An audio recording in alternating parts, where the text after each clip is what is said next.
Hi friends, నేను ఇప్పుడు positive energy ఇంట్లోకి రావాలంటే ఎటువంటి విషయాల్లో మనం జాగ్రత్తగా ఉండాలి అనే దాని గురించి ఇప్పుడు మనం మాట్లాడుకుందాము. నాకు తెలిసింది మాత్రానికే చెప్తున్నానండి. అంటే నేను పాటించేది, నేను అబ్జర్వ్ చేసింది మాత్రానికే మీతో షేర్ చేసుకుంటున్నాను. ఫస్ట్ థింగ్ అండి, మొక్కలు. ఇంట్లో మొక్కలు ఉండాలండి కంపల్సరీ. మీకు స్థలం లేకపోయినా చిన్న కుండీలో అయినా సరే మొక్కలు పెట్టుకున్నందువల్ల చాలా మంచిది. దానివల్ల చాలా పాజిటివ్ ఎనర్జీ వస్తుంది. నెక్స్ట్ వచ్చేసి ఎండిపోయినాటి, వాడిపోయినాటి మాత్రానికి ఉండకూడదు. అవి ఎప్పటికప్పుడు మనం క్లీన్ చేసుకుంటూ ఉండాలి. అది మనం ఖచ్చితంగా చూసుకోవాలండి. వాడిపోయినాటి ఎట్టి పరిస్థితుల్లో అది నెగిటివ్ ఎనర్జీ కిందకు వస్తుంది. నెక్స్ట్ అండి, కల్లుప్పుని ఒక చిన్న గాజు బౌల్లో పెట్టి హాల్లో, బాత్రూముల్లో అట్లాగా పెట్టి, ఇప్పుడు ఆదివారం పెట్టారనుకోండి, నెక్స్ట్ ఆదివారానికి దాన్ని తీసి తొక్కని ప్లేస్లో, అంటే ఉదాహరణకి కడుగు నీళ్ళు అంటారు కదా, కడుగు నీళ్ళలో కానీ కాలువలో కానీ అట్లా వేసేసి మళ్ళీ ఫ్రెష్గా మళ్ళీ వేసి పెట్టండి. వారానికి ఒక్కసారి దాన్ని తీసేసేదానికి ప్రయత్నించండి.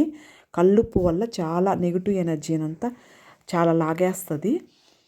నెక్స్ట్ వచ్చేసి వాకిటి ముందర, అంటే సింహద్వారం ముందర చిన్న బౌల్ కానీ మీ ప్లేస్ని బట్టి, మీ వీలును బట్టి ఒక చిన్న గాజు బౌల్ కానీ మట్టి బౌల్ కానీ నీళ్లు పోసి ఒక చిన్న ఫ్లవర్ లాంటిది వేసినా చాలండి. మరీ నిండా వేయాలా అట్లా వేస్తేనే మంచిది అట్లా ఏం లేదు. ఒక్క పువ్వు వేసినా అదొక తెలియని ఎనర్జీ అండి. చూస్తానే బాగా అనిపిస్తుంది.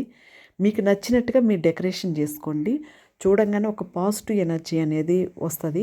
వాకిటి ముందర, అంటే సింహద్వారం ముందర ఎప్పుడూ ఆ విధంగా ఫ్రెష్గా ఉండేటట్టుగా చూసుకోవాలి.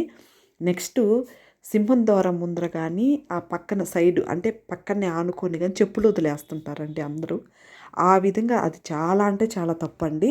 కొంచెం పక్కగా, అంటే సింహద్వారానికి ఎదురుగుండా కానీ కొంచెం పక్కగా కానీ వదలొద్దు. ఇంకొంచెం జరిపి ఆ విధంగా చెప్పులు పెట్టండి. కొంచెం దగ్గరగా కూడా పెట్టొద్దు. చెప్పులు పెట్టినందువల్ల కూడా మనం ఎక్కడెక్కడో తిరిగేసి వస్తాము. అది కూడా ఒక నెగిటివ్ ఎనర్జీ కిందకే వస్తుంది అంట. ఆ విధంగా కూడా వదలొద్దు అనేసి అంటారు. అదొకటి. అట్లాంటి విషయాల్లో చిన్న చిన్న విషయాలండి మనం జాగ్రత్తగా తీసుకుంటే సరిపోతుంది. అమావాస్య అండి, మనకు మంత్కి ఒకసారి అమావాస్య వస్తుంది.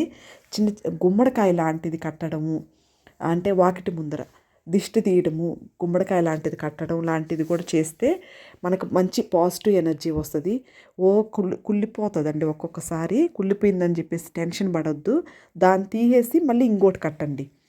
అంతేగాని మీరు టెన్షన్ పడిపోవడము ఎట్లాగా అనేసి అట్లాగా ఆలోచించొద్దు. ఏం కాదు. నెక్స్ట్ వచ్చేసి ఇంకొకటి, ఇంట్లో నెమలీకలు ఉంటే చాలా మంచిదండి.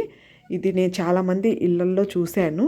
నెమలీకలు పెట్టుకోవడము, నెమలీకలు ఉంటే కూడా మంచిగా నిద్ర వస్తుంది కూడా అంట. బెడ్రూముల్లో పెట్టుకుంటే మంచిగా నిద్ర బాగుంటుందంటండి. ఒకసారి వీలైతే మీరు ట్రై చేసి చూడండి. నెక్స్ట్ 2 monthsకి ఒకసారి అయినా సరే వీలైతే బూజులు దులుపుకోవడానికి చూడండి. బూజులు ఏలాడతా అట్లా ఉండకూడదు. దేవుడి దగ్గర వాడిపోయిన పూలండి మనం స్టోర్ చేసి పెడతాం కవర్లో వేసి. తీద్దాం అనుకుంటా ఉంటాము, అలానే మర్చిపోతూ ఉంటాము. అలా కాకుండా కనీసం ఒక 10 daysకి ఒకసారైనా సరే అక్కడంతా క్లీన్ చేసుకోవడము.